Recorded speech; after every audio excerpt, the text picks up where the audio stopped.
Pues buenas noches, vamos a seguir la reflexión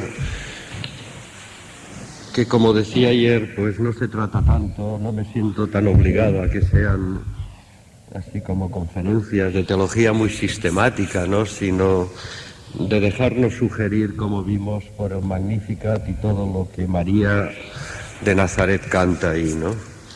Y ayer veíamos pues que ese canto está inserto en la gran tradición de Israel, sobre todo de las hijas de la aflicción de Israel, ¿no? Vimos a Ana, esa mujer que sufre, que desde el templo se le confunde con una mujer borracha. Son dos percepciones, como veíamos ayer, que nos van a dar también pistas para hoy, ¿no? Porque según qué percepción de Dios y a qué Dios invoquemos, nuestra percepción y ubicación de la realidad es una o es otra. Y si citaban a Ana es precisamente porque el Magnificat, como decía, que es esa corona de perlas, ¿no? Pues es un canto que está inspirado en ese canto de Ana, porque María aparece también en su virginidad como esa mujer impotente que ante el ángel de Yahvé le dirá: yo no puedo lo que me pides. Se experimenta también la impotencia, ¿no? No voy a repetir evidentemente todo lo de ayer, pero sí hacernos la pregunta, ¿cómo cantar? Igual que decía el Salmo, dice el Salmo, ¿cómo cantar un canto del Señor en tierra extraña, ¿no? Cantar el Magnificat no será de cínicos, porque llevamos 2000 años de historia y parece ser que los pequeños y los últimos no han sido levantados, ni la prepotencia y el engreimiento ha sido derrumbado, ¿no? Entonces vamos a adentrarnos, aunque sea balbuceando un poco, en un posible o posibles sentidos de por qué seguir cantando el Magnificat. Fijaros que siempre que se da una promesa honda y radical desde la raíz del Dios de la vida, siempre que hay una actuación de ese Dios, siempre se provoca una situación de desconcierto y perplejidad. Ana, lo vimos ayer, está desconcertada, María está turbada. Vamos a ver también en un pasaje del Génesis que todos conocemos, es una teofanía, es una experiencia de estas inefables de presencia del Dios, en que nos va a dar claves para poder orientarnos, como os decía, en el canto del Magnificat, o por lo menos vencer dos tentaciones que nos pueden bloquear el cantar el Magnificat. El texto es un poquito largo, pero es uno de esos lugares privilegiados de la Escritura y vale la pena que lo volvamos a oír. Se le apareció Yahvé en la encina de Mambré, estando él sentado a la puerta de su tienda en lo más caluroso del día. Levantó los ojos Abraham y vio que había 3 individuos parados a su vera. Inmediatamente acudió desde la puerta de la tienda a recibirlos, se postró en tierra y dijo: Señor mío, si te he caído en gracia, no pases de largo cerca de tu servidor. Es una música que nos suena, ¿eh? Que traigan un poco de agua, os laváis los pies y os recostáis bajo este árbol, que yo iré a traer un bocado de pan y repondréis fuerzas. Luego pasaréis adelante, que para eso habéis acertado a pasar a la vera de este servidor vuestro. Servidor vuestro, he caído en gracia. Una música que se va repitiendo. Dijeron ellos: hazlo como has dicho. Abraham se dirigió presuroso a la tienda donde Sara y le dijo: apréstate esas robas de harina, desemo la masa y haz unas tortas. Abraham, por su parte, acudió a la vacada, apartó un becerro, etc. Luego tomó cuajada y leche junto al becerro que había aderezado y se lo presentó, manteniéndose en pie delante de ellos bajo el árbol. Así que hubieron comido, le dijeron: ¿dónde está tu mujer Sara? Ahí en la tienda, contestó. Dijo entonces aquel: volveré sin falta a ti pasado el tiempo de un embarazo, y para entonces tu mujer Sara tendrá un hijo. Es una promesa desmesurada e impensable, ¿no? Sara lo estaba oyendo a la entrada de la tienda a sus espaldas. Abraham y Sara eran viejos, entrados en años, y a Sara se le había retirado la regla de las mujeres. Así que Sara se rió para sus adentros y pensó: ahora que estoy pasada, sentiré el placer y además con mi marido viejo. Se rió para sus adentros. Dijo Yahvé a Abraham: ¿por qué se ha reído Sara pensando: seguro que voy a parir de vieja? ¿Hay algo difícil para Yahvé? En el plazo fijado volveré al término de un embarazo y Sara tendrá un hijo. Sara negó: no me he reído. Y es que tuvo miedo. Pero aquel dijo: no digas eso, que sí que te has reído. Ante la promesa del Dios de la vida, estamos todos amenazados por dos riesgos: la risa y el miedo. Estamos amenazados por la risa distante. Aquí Sara no me atrevo a decir que fuera una risa sarcástica, pero es la risa de distancia ante lo impensable, ¿no? Y realmente cantar el Magnificat en este mundo para mucha gente es un asunto de risa. Si lo tomamos en serio y las palabras cristianas las tomamos en serio y la liturgia la tomamos en serio y no rutinizamos ni banalizamos, yo creo que hay muchas Saras en este mundo cuya reacción es, ante un canto tan desmesurado como el Magnificat, decir que los pequeños serán levantados y los engreídos derrumbados, es como para reírse. Y esa risa, como veremos, es paralizante, esa risa es bloqueante, esa risa neutraliza toda la potencialidad de vida que tiene el adentrarse en estas historias de Dios con su gente. Pero Sara es honesta y Sara dice: no me he reído, es que tuve miedo. Y otra reacción, y ahora sí que soy consciente que la exagero y la caricaturizo: ¿y si el Dios de la vida nos tomara la palabra y un día los pequeños fueran levantados y los ricos derribados? Provoca susto imaginarse un mundo al revés. Pero son dos tentaciones: la risa y el miedo son paralizantes. La risa por distancia y el miedo por bloqueo.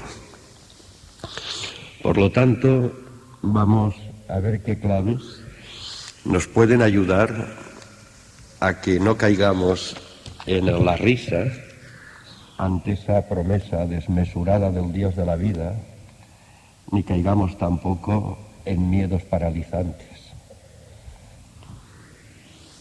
Voy a dar un paso con respecto a lo de ayer, porque evidentemente el Magnificat está puesto al principio del Evangelio, pero todos sabemos que el Evangelio está escrito al revés.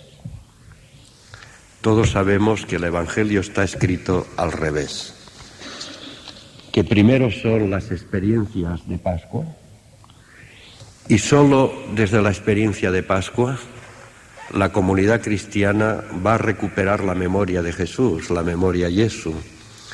Entonces esto tenemos, como sabemos todos, una cierta dificultad para entenderlo. Y es que tanto el Antiguo como el Nuevo Testamento, cuando digo que están escritos al revés, es porque, claro, todos necesitamos una cronología, todos necesitamos cronogramas de alguna manera para entenderlo, ¿no? Y por eso en el Antiguo Testamento pues empieza por Génesis, creación, patriarcas, pero todos sabemos que el Antiguo Testamento está escrito al revés, que la experiencia fundante de Israel es el Éxodo, la salida de Egipto. Lo primero que se va a decantar por escrito son las tradiciones exódicas. Este Dios de los padres es el que nos ha sacado de la tierra de esclavitud, y este Dios que nos quiere libres, este Dios es el Dios verdadero.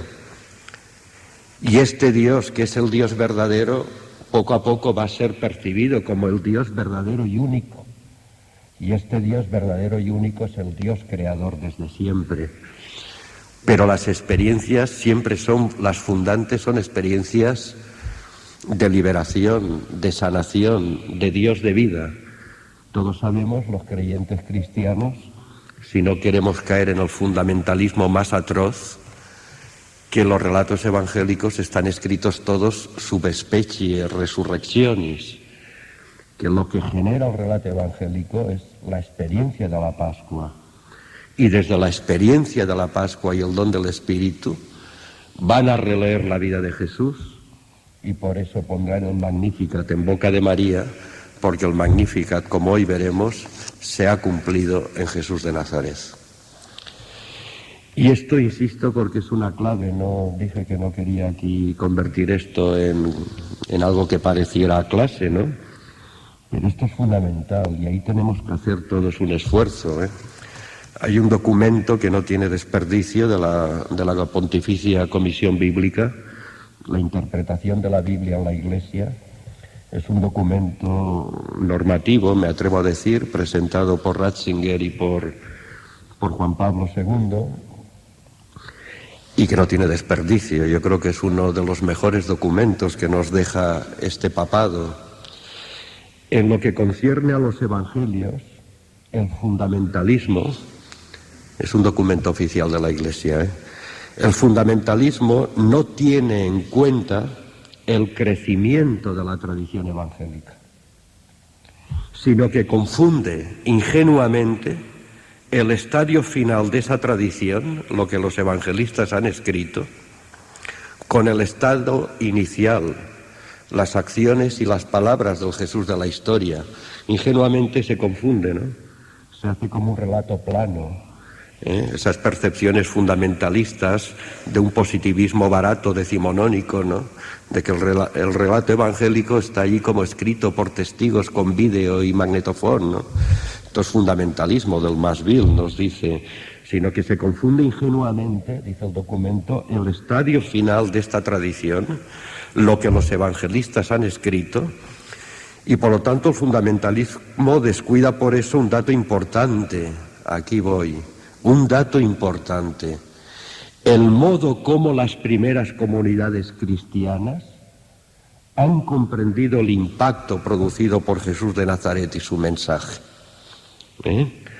Se descuida. O sea que el impacto es todo lo que desencadena la experiencia de Pascua en los primeros y primeras. Y este impacto y esta comprensión de las primeras comunidades evidentemente son expresión de la fe. ¿Por qué digo esto? Porque nadie se va a escandalizar si digo pues que el Magnificat está escrito realmente desde la experiencia de la Pascua, y solo desde la experiencia de la Pascua se ha entendido con hondura a Jesús de Nazaret, se ha entendido con hondura a María de Nazaret, esa María en vida pública de Jesús, desconcertada, como nos dice el relato evangélico, porque su hijo se ha trastornado. O sea que solo el relato de la Pascua, solo la experiencia de Pascua, nos adentra en los significados hondos del Magnificat. Por lo tanto, la coherencia que pienso dar un poco entre ayer y hoy es que ayer vimos el Magnificat en la gran tradición de Israel, ¿no? Vamos a leer el Magnificat ahora desde lo acontecido en Jesús de Nazaret, y veremos cómo lo acontecido en Jesús de Nazaret nos llevará a caer en la cuenta de que María canta el Magnificat porque está cantando ya lo que ha acontecido en Jesús. lo que ha acontecido en Jesús. Por eso he leído este texto. Lo primero es la experiencia de Pascua y desde ahí el evangelista Lucas ha hecho ese encaje redaccional tan precioso que es el Magnificat. Por lo tanto, vamos a leer desde Jesús. Y desde Jesús, el viviente, vamos a encontrar también los significados hondos que nos desbloqueen la tentación de caer en la risa y en el miedo. Por lo tanto, cuando digo que Jesús es la clave interpretativa honda del Magnificat, es porque efectivamente yo no voy a narrar aquí otra vez toda la historia de Jesús, evidentemente, ¿no? Pero sí que me voy a centrar en un punto constitutivo y nuclear del Evangelio. Es que ese Jesús de Nazaret, el que pasó haciendo el bien y desvivido por las criaturas, detenido, ejecutado por los poderes de Israel, en connivencia con el poder romano, este Jesús desvivido, en fidelidad a ese Dios de los padres, percibido como tú misericordioso que veíamos ayer, porque al fin y al cabo Jesús vive desde ese Dios. No olvidéis que previo a la confesión de fe cristiana no podemos nunca olvidar que Jesús es judío y que solo en el contexto de su pueblo entendemos a Jesús y que es la palabra de Dios hecha carne, pero hecha carne judía. Por lo tanto, hay que devolver a Jesús a su sitio, a su pueblo. Por lo tanto, ahí encontramos que este Jesús se ha desvivido por las criaturas porque se vivió, no solo invocó, se vivió desde ese Padre y Creador.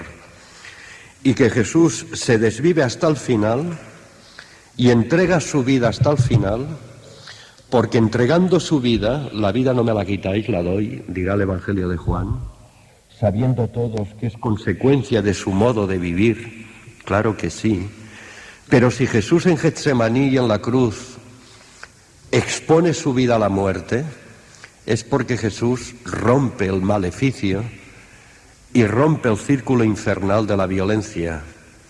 Sería una coherencia tremenda en Jesús, en ese último momento, querer acreditar al Dios que invocó como Padre y Creador, querer acreditar al Dios de misericordia y de ternura, quererlo acreditar por la violencia, por la imposición y por la fuerza. Y esto vale la pena que hoy lo pensemos. Jesús, entregando su vida, se está haciendo pequeño con los pequeños y víctima con las víctimas. Pero Jesús lo hace de una manera consciente, nos dice el relato evangélico, con dolor y con desgarro, pero consciente. Jesús no puede, repito, acreditar el reino de Dios y acreditar al Dios de Israel, que Él ha invocado como Padre y Creador, imponiéndolo, provocando violencia, provocando tensión. Por eso, en una lectura honda del Evangelio de Juan, tan mal interpretada en la historia de la exégesis, Jesús dirá, mi reino no es de este mundo. Que no quiere decir, como sabemos, mi reino es un reino espiritual, espiritualoide, no. Mi reino no está estructurado según las claves opresoras de este mundo. Que una de las claves estructuradoras de violencia en este mundo nuestro, que hemos configurado así, es creer en esa pretensión en el fondo mesiánica, pero mesiánica yo me atrevo a decir desde un mesianismo que no es el de Jesús en absoluto, el que rompe toda patología mesiánica, como dirá Dicoc, el cristólogo francés, querer eliminar la violencia por la violencia, querer convertir el poder por el poder. Esta es la patología mesiánica en la que Jesús no cae. Querer eliminar la violencia por la violencia. Y todos sabemos, y a la historia nos remitimos, que querer eliminar la violencia por la violencia es quedar atrapados en el círculo infernal de muerte y violencia, como dirá Moltmann. Y querer convertir el poder por el poder es seguir generando dinámicas de servidumbre. Por eso, en la entrega de Jesús se da un quiebro radical. Jesús rompe la lógica de este mundo. Insisto por tercera vez, sería una contradicción querer acreditar su reino y su actuación por la fuerza. Por eso Jesús va a entregar su vida, algo que nos va situando ya en otra tesitura, porque nos sitúa ya, como estamos viendo, en una lógica que no es la lógica de este mundo. Pedro guarda la espada en la vaina, por quien a hierro mata, a hierro muere. Dices rey, bien dices porque lo soy, pero mi reino no es de este mundo. Y toda la alegoría de Juan, Jesús no hace bajar miriadas de ángeles para entrar en combate para la restauración de un reino que en el fondo sería un reino restaurado sobre cadáveres. Por eso Jesús da su vida. Y si habéis pensado alguna vez algo que vale la pena pensar, y es que dice más de algún antropólogo cultural que toda cultura nace alrededor de una tumba. Los cristianos somos de las pocas tradiciones religiosas que no veneramos la tumba del fundador. No veneramos la tumba del fundador, porque nuestra fe no está construida, como ahora veremos, según los criterios y los reinos de este mundo. Que toda pirámide en este mundo está construida sobre cadáveres. Todas, las de Egipto hasta el Valle de los Caídos. Toda pirámide es una pirámide, como dirá el sociólogo Peter Berger, son pirámides del sacrificio. Y Jesús rompe ese maleficio. Y por eso, ese Jesús desvivido, último con los últimos, y en la cruz expresión radical de la impotencia y el no poder, y por eso Jesús entra, evidentemente para nosotros cristianos, pero también para la tradición judía más dialogante con el cristiano, Jesús entra de raíz en esa historia de afligidas y afligidos de la casa de Israel. Jesús entra en esa historia de aflicción, en esa historia de impotencia, en esa historia de no entrar en la lógica de este mundo. Y por eso el viviente, el resucitado, es el crucificado y no es otro. Por eso la confesión de fe en la Pascua no es una confesión, y esto nos ha dañado. Toda teología es contextual, y todo lo que en un momento contextualmente es sanante y es salvífico, cuando se mimetiza y se descontextualiza, se pierden los significados. Y hoy nosotros, más o menos, cuando hablamos de resurrección, hablamos siempre de vida futura, de mi salvación, y quizá más universalmente o en abstracto, la salvación de las almas. Bueno, esto no necesariamente es cristiano, esto ya viene de antes y sabemos que es tradición muy platónica. Para el creyente cristiano, confesar al exaltado a la derecha del Padre, estoy entrando en toda la dinámica, por lo tanto, como veis, de derrumbe y exaltación. El Magnificat canta esto, el exaltado, el levantado, aquel que es confesado y origen de nuestra tradición creyente como el que ha resucitado de entre los muertos.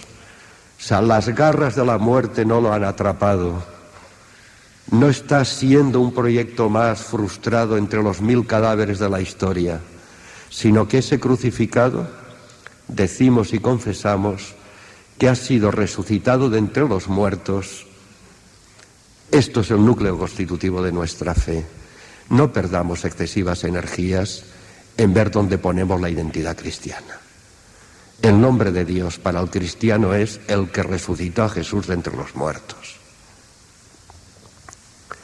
Y nuestra fe, como ahora veremos en la resurrección, no acaba de configurar nuestras vidas y nuestras historias de seguimiento. Porque este Jesús resucitado de entre los muertos, porque como no es un cadáver que revive, esa imagen, sabéis, y los que me habéis oído en Cristología, es tremendamente pobre. Ya los primeros y primeras, al confesar la resurrección de entre los muertos, confesarán enseguida que ha sido exaltado a la derecha del Padre, que es la imagen judía de exaltación, de que este Jesús vive junto al Dios para siempre. Y de ahí arranca la confesión de fe nuestra, que después se irá decantando en la honda visión trinitaria de nuestra fe. Por lo tanto, lo que me está diciendo la memoria Jesu, el relato evangélico, si ahora leo el Magnificat, valga la expresión al revés, me voy a ir encontrando una historia concreta, la de Jesús, por lo tanto, desvivido compasivamente por las criaturas, porque lo que hizo Jesús fue generar espacio de vida para las y los abatidos de la casa de Israel. Este Jesús, insisto, y no otro, es el que ha sido constituido Señor y Cristo, exaltado a la derecha del Padre. Vamos a ir viendo las consecuencias, porque lo primero que tendríamos que caer en la cuenta es que el hondo significado de la resurrección es el que muchas veces se nos escapa. Fijaros que últimamente el perdón y la reconciliación solo lo pueden ofrecer las víctimas. El ofendido solo es él el que tiene capacidad de perdonar al ofensor. Yo no puedo perdonar por otro. La víctima es la única que puede ofrecer perdón y reconciliación al victimario. Yo no puedo pedir perdón en nombre de los muertos y asesinados de la historia. Los únicos que pueden reconciliar la historia, por eso el desgarro de nuestra historia, repito, es que la víctima es la única que tiene poder de ofrecer perdón al victimario. Y el ofendido es el único que puede perdonar al ofensor. La primera experiencia de Pascua es que la víctima de la injusticia, víctima del sarcasmo y el desprecio, porque Jesús, repito, entrega su vida, pero su vida es consecuencia de una vida histórica. ¿Recordáis el sarcasmo a pie de cruz? ¿Has salvado a otros? Sálvate a ti mismo. Venga, hombre, demuestra que eres el Hijo de Dios. Demuéstralo. Hasta el final, continuamente, esas pretensiones, como veíamos ayer, ¿no?, de alero del templo. Y todos sabemos, desde nuestra confesión de fe, que precisamente Jesús no bajó de la cruz por ser el Hijo de Dios, por ser de Dios, ¿no? Por lo tanto, la palabra que pronuncia el resucitado, la palabra que pronuncia el viviente, no es una palabra vindicativa, no es una palabra de condena, no es una palabra de revancha, sino que es una palabra de paz. La paz esté con vosotros. Por eso, el resucitado es el retorno de Abel. Es el retorno y la posibilidad de empezar a ver la historia desde otros códigos.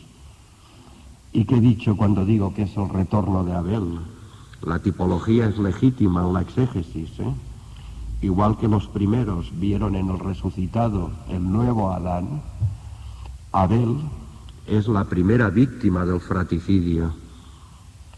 El retorno de Abel es el Jesús, expresión de las víctimas, que vienen ofreciéndonos perdón y reconciliación.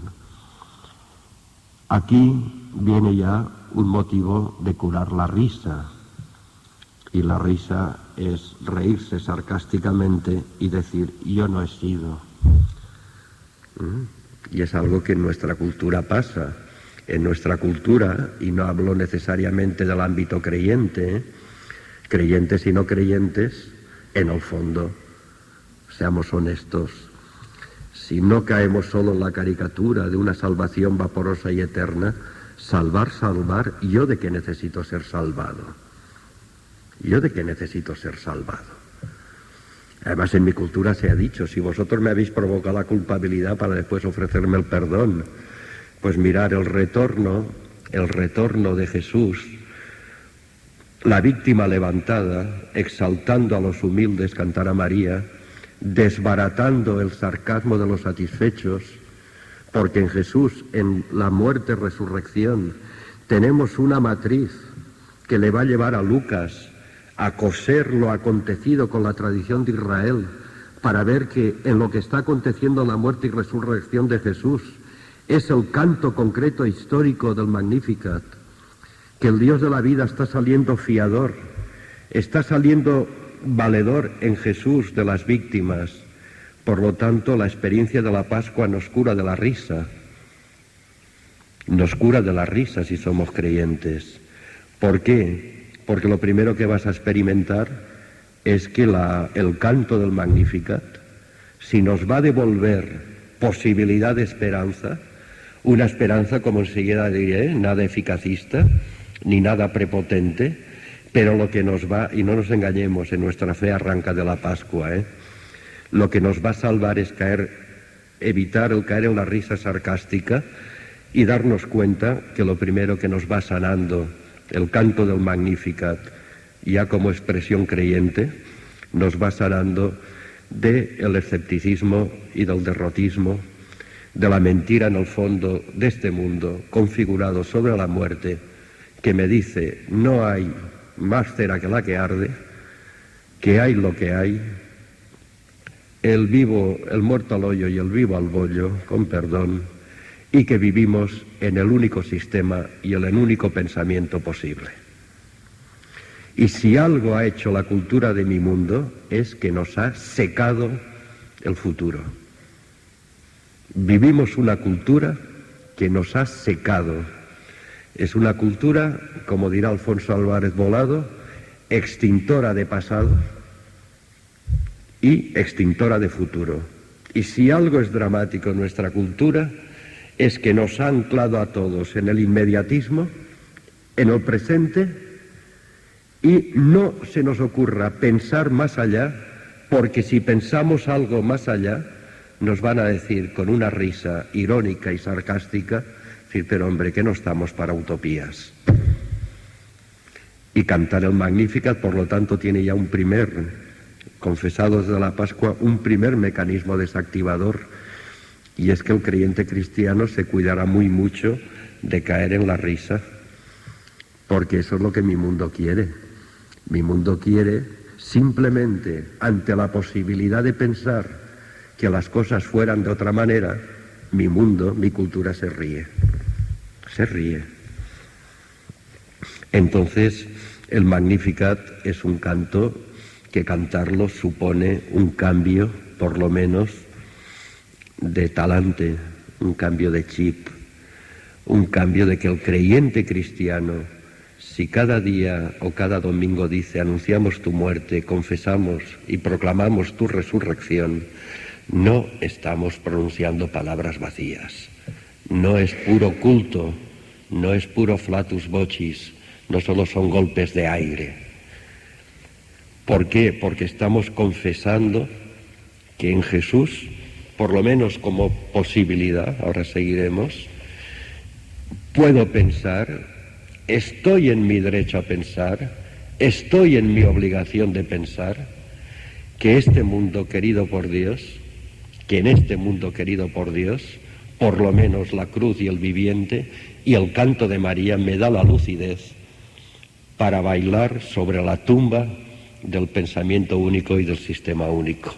Yo me niego, porque eso es muerte, a seguir viendo que en las víctimas y en los últimos, como ahora veremos, están los preferidos de Dios, y ahí es donde se teje esperanza.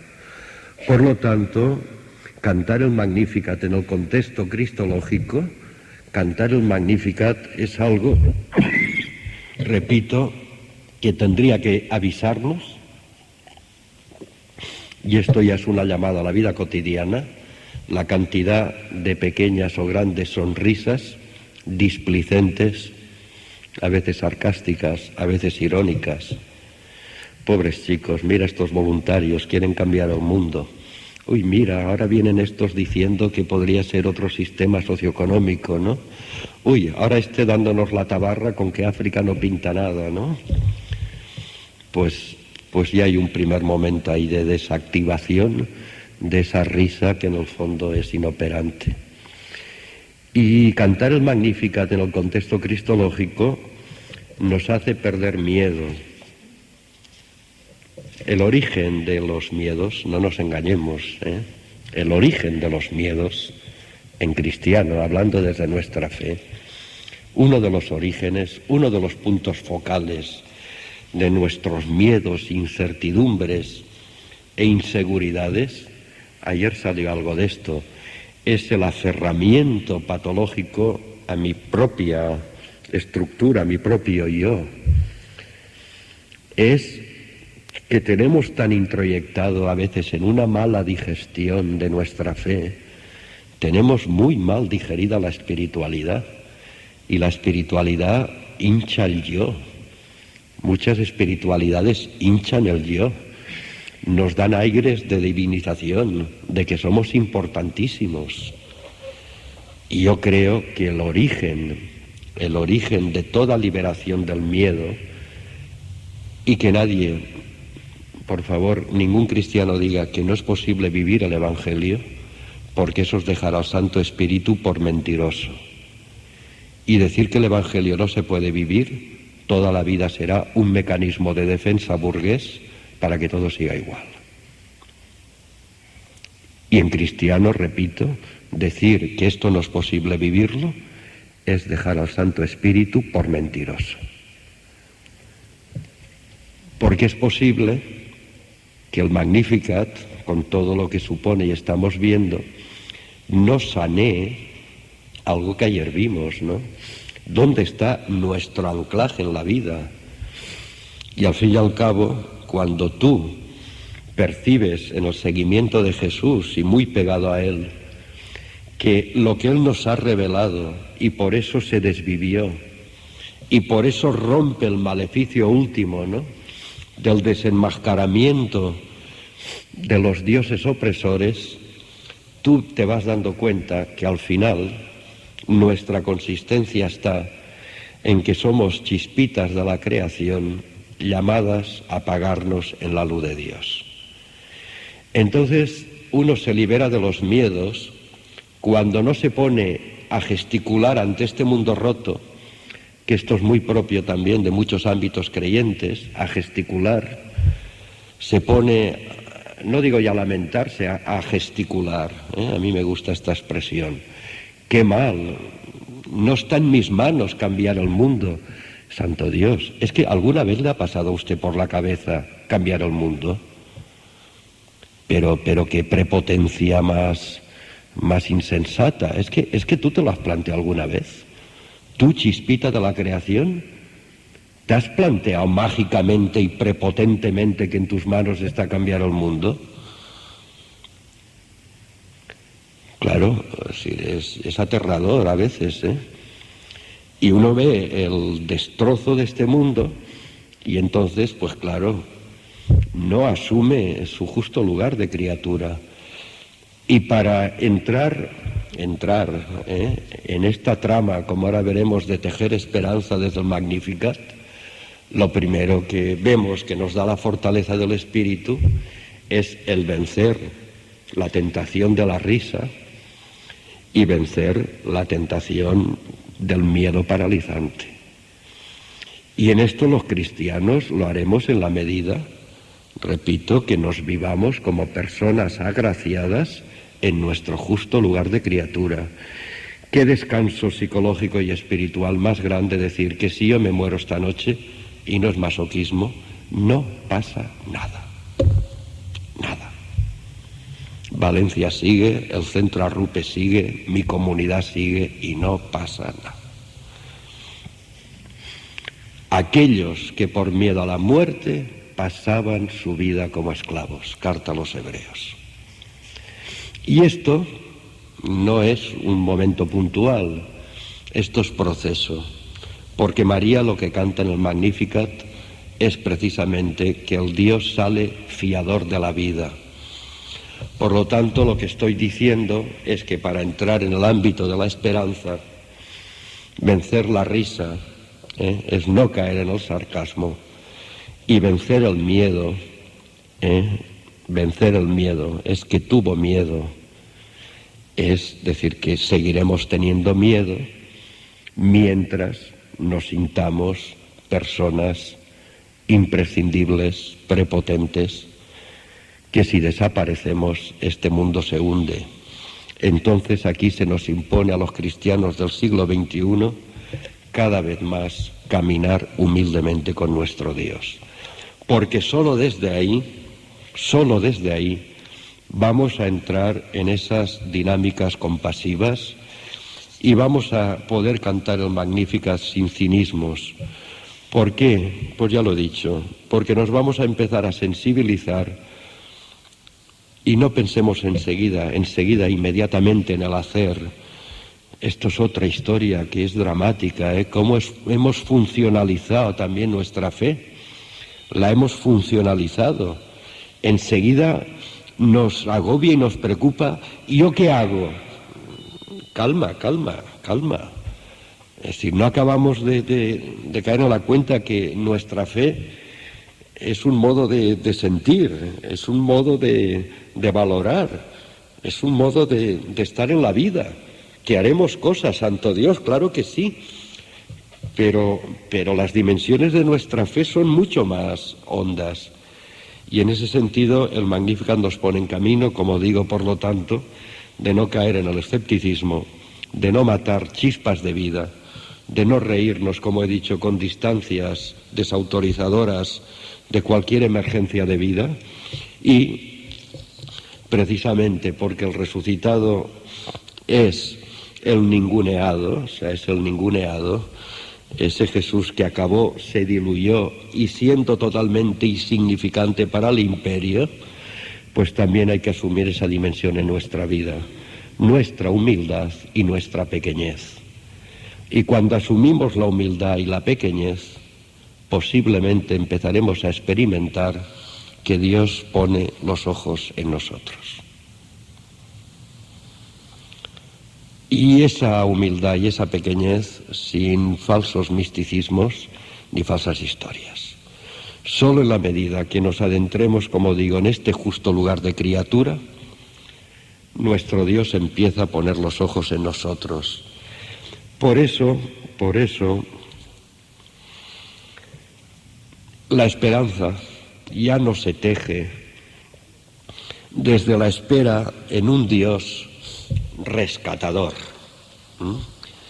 Es una ensoñación infantil, es una ensoñación totalmente alucinante, que cantar el Magnificat anclados en la experiencia del resucitado es seguir añorando o seguir esperando que vendrá un Dios cual Superman y rescatador a levantar un día a los pobres de abajo y derrumbar a los ricos.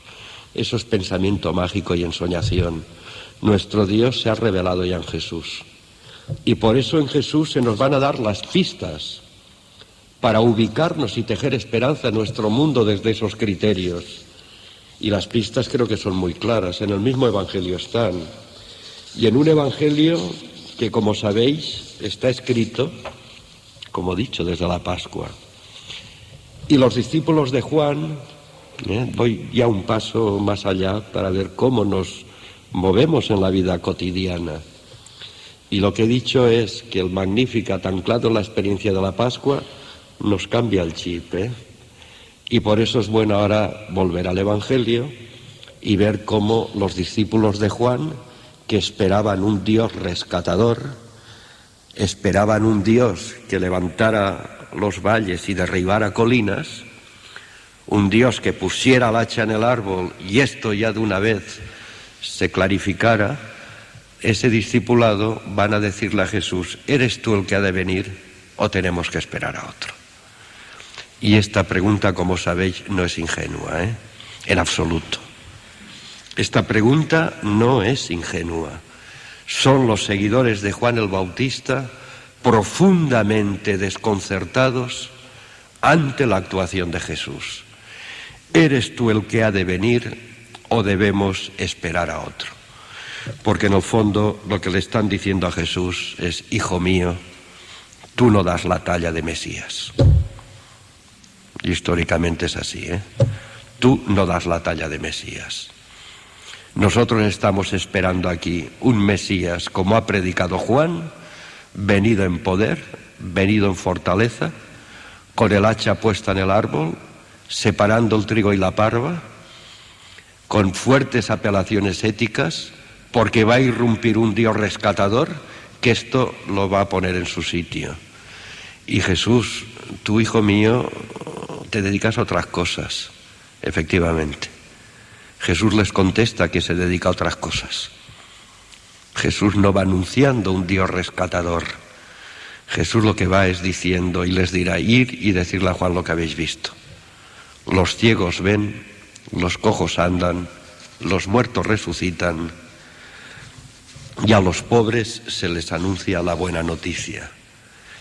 Y dichoso aquel que no se escandaliza de mí. Esta pregunta nos tiene que centrar y su respuesta en el tejer esperanza hoy. Yo de verdad ya no espero un Mesías porque yo solo creo ya en el Señor y este crucificado, Y ese es el resucitado.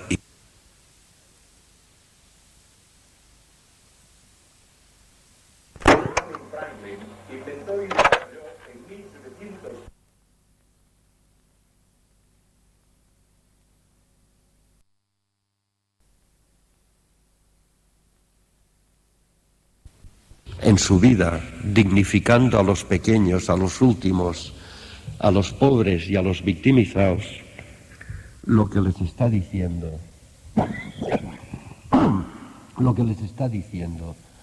y está actuando Jesús, es el Magnificat otra vez. Lo que Jesús hace con sus prácticas, por eso remite al discipulado de Juan a sus prácticas, lo que Jesús, en una cultura socio-religiosa y política, que ya digo, no hay analogía directa, pero los sistemas opresores sí que son isomórficos, Lo que Jesús está haciendo a las criaturas es decirle, ciego, tú eres una criatura de Dios. A ti el templo y la ley te engañan, porque tú no eres ciego por castigo. Tú no tienes que sentirte victimizado y mal. Tú eres una criatura de Dios, tú eres digna. No te creas lo que te está diciendo la gente de la ley del templo. Tú, sidoso, tú eres una criatura de Dios. No te creas lo que la gente te dice, que tú tienes sida por ser una mala persona, por ser un guarro, por ser un malhechor. No te lo creas, que tú eres una criatura de Dios. Jesús está actuando otros modos de estar. Eso es peligroso. Y por eso iré a decirle a Juan lo que estáis viendo. Y Jesús le dirá a la mujer manchada, como sabéis, le dirá, no, tú no manchas. El que la regla te dure más de 3 días, no contamina. Esto es la gente de la ley del templo, que ha articulado una manera de leer la sociedad para que siempre sepamos los puros dónde estamos.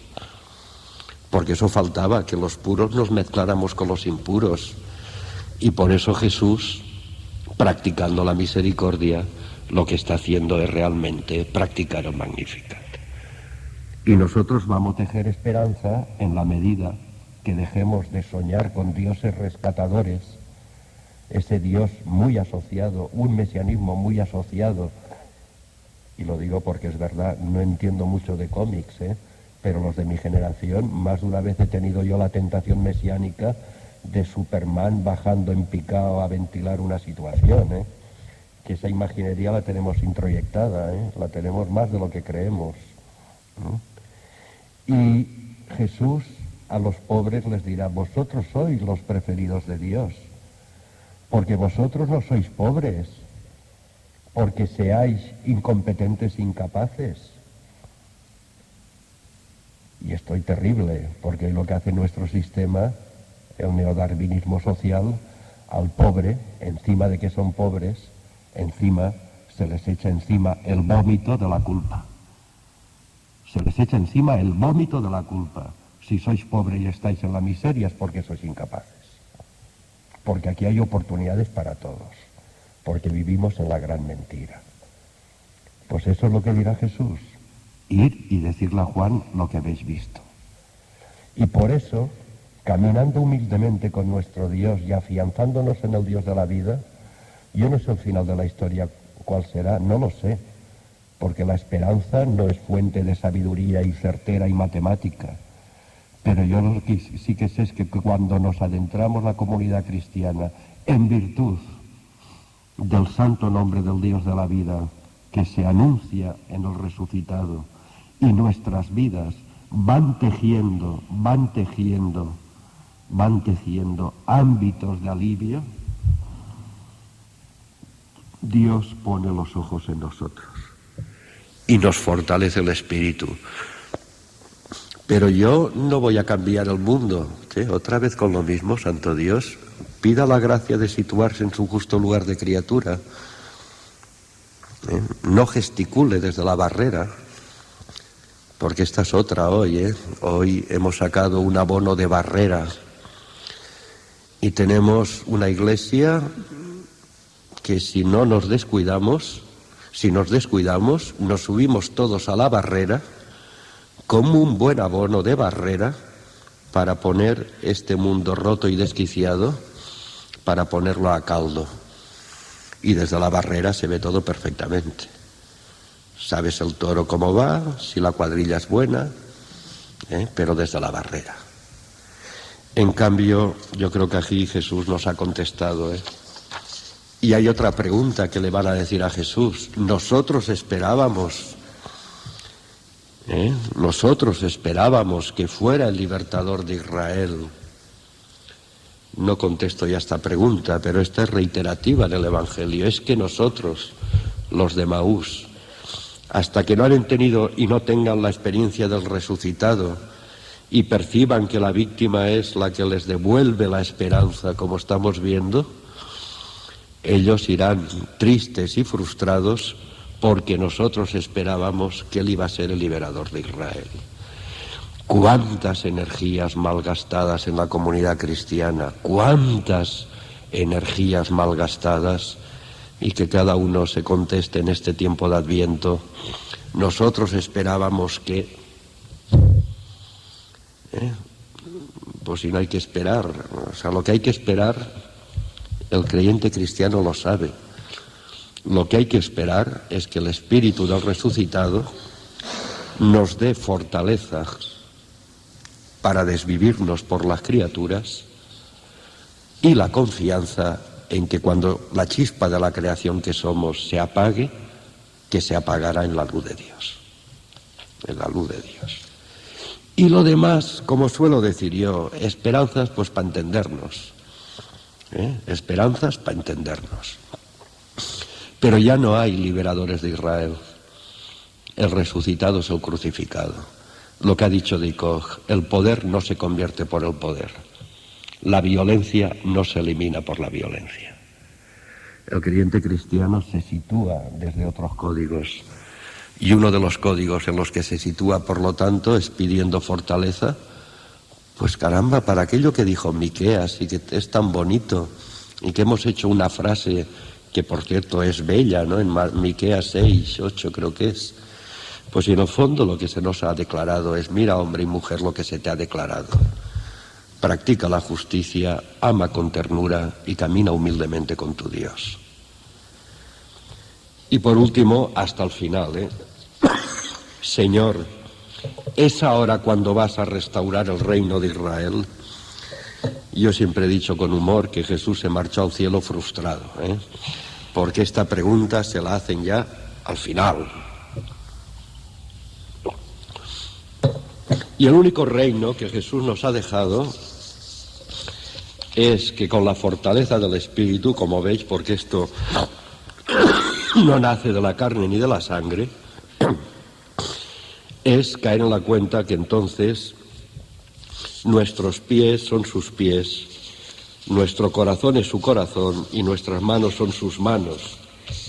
Y aún así nos puede entrar la tentación en tiempo de Navidad decir, pero qué poca cosa, Tony, porque nos estás diciendo en el fondo que cantar el Magnificat es cantar en esta vida, que es posible vivir en esta vida sin caer en las dos trampas del miedo y de la risa. Yo creo que es verdad. Esto creo que nos libera y nos sana, porque esto es fuente de esperanza. Que es posible pasar por esta vida lúcidamente, sin prepotencias, pasar por esta vida siendo lúcidos. Repito por tercera vez, los mecanismos de este mundo no se liberan desde mecanismos de este mundo. Por eso la buena noticia es revelatoria, viene de fuera. Nos dice que puede ser vivir de otra manera. Y esos otros modos ni son maximalistas ni minimalistas, son esperanzados. Y repito, allá donde hay criaturas de Dios aliviadas, Dios está mirando. Y si nos preguntamos qué poca cosa, bueno, pues sepamos que estamos en nuestro derecho. Y a los cristianos del siglo IV se hacían esta pregunta. Y dice San Atanasio, si se preguntan por qué no se ha manifestado el Señor en esta historia, y este texto ya nos va hacia la Navidad, ¿no? Si se preguntan por qué no se ha manifestado a través de las otras partes de la creación, que son mejores, estamos pensando en mentalidad griega, este texto del siglo IV, si no recuerdo mal. Es decir, ¿por qué no se ha manifestado la divinidad de un instrumento mejor, como el sol, la luna, las estrellas, el fuego, el éter, ¿no? Como algo esplendoroso, y sino solo se ha manifestado en un hombre, en una criaturita, diríamos. Que sepan, dice San Atanasio, qué gran verdad lo que os voy a leer, que el Señor no ha venido a mostrarse, que el Señor no ha venido a mostrarse, sino a curar y a enseñar a los que sufrían. Para mostrarse, para enseñarse, para manifestarse, bastaba aparecer e impresionar a los que le veían. Estas son aún añoranzas que tenemos a veces, Una aparición contundente del Mesías o de la divinidad, venga, contundente, inapelable. Claro, pero eso son, repito, ensoñaciones. Mostrarse bastaba aparecer e impresionar a los que le veían, pero para curar y enseñar no bastaba simplemente convenir. Era necesario hacerse útil, era necesario en el servicio útil a los que estaban en necesidad y mostrarse de una manera que pudieran soportar los indigentes. Y mostrarse de una manera que pudieran soportar los indigentes. Yo creo que aquí San Atanasio ha percibido con una hondura tremenda la lógica, valga la expresión, de nuestro Dios. Ser, por lo tanto, portadores de esperanza en este tiempo de Adviento.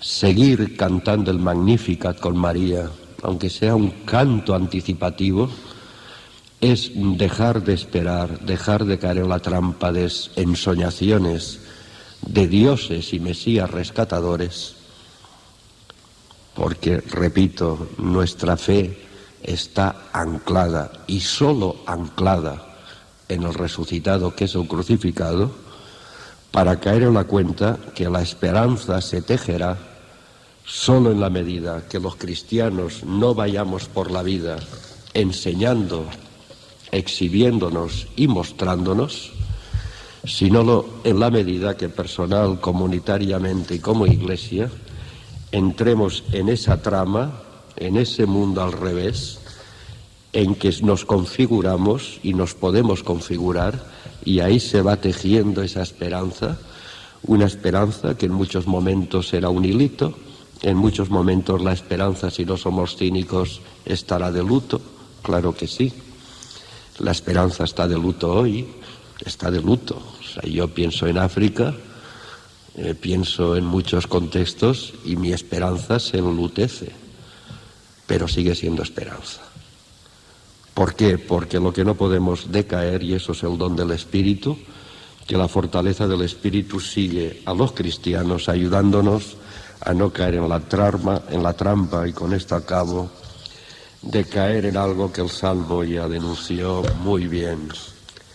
No caer ante este mundo en la trampa, o peor que una trampa, ¿no? De caer en el sarcasmo de los satisfechos y en el desprecio de los orgullosos.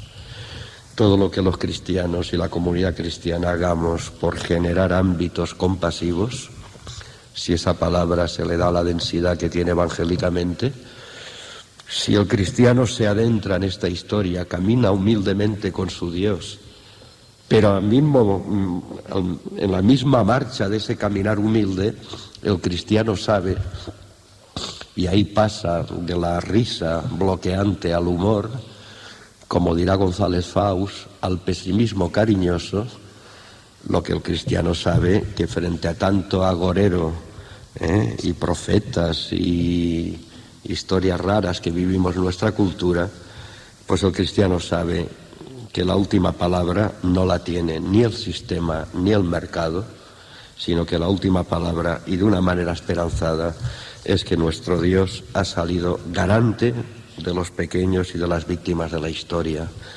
Y solo en la medida que generemos esas dinámicas compasivas, solidarias, no penséis enseguida en veranillos solidarios en América, por favor, donde se va tejiendo también la esperanza y la compasión son, como he dicho, no solo en tarea, que habrá que hacerla, y habrá tiempo para la tarea y tiempo para la contemplación, tiempo para el retiro y tiempo para la acción, evidentemente, pero no olvidemos, por favor, que todo esto no es para la tarea necesariamente, inmediatamente, sino a ver si asumimos que lo que hace la buena noticia de Jesús es podernos configurar en este mundo de muerte como hombres y mujeres vivos. Pues nada, que la Navidad que nos han secuestrado, porque es verdad, cada uno tiene sus manías. Yo este año ya experimento, más que otros años, que la Navidad ya nos la han secuestrado. La Navidad está secuestrada, basta que vayáis ahí al Corte Inglés, que es muy sintomático este año, hasta los monumentos que han puesto, el Coloso de Rodas y el Faro de Alejandría, tócate unas, ¿no? Bueno, pues nos han secuestrado ya la Navidad en esta cultura, pues por lo menos a mí esto no me desanima, sino que nos provocan para caminar con más humildad, pero viviéndola. Vale, gracias.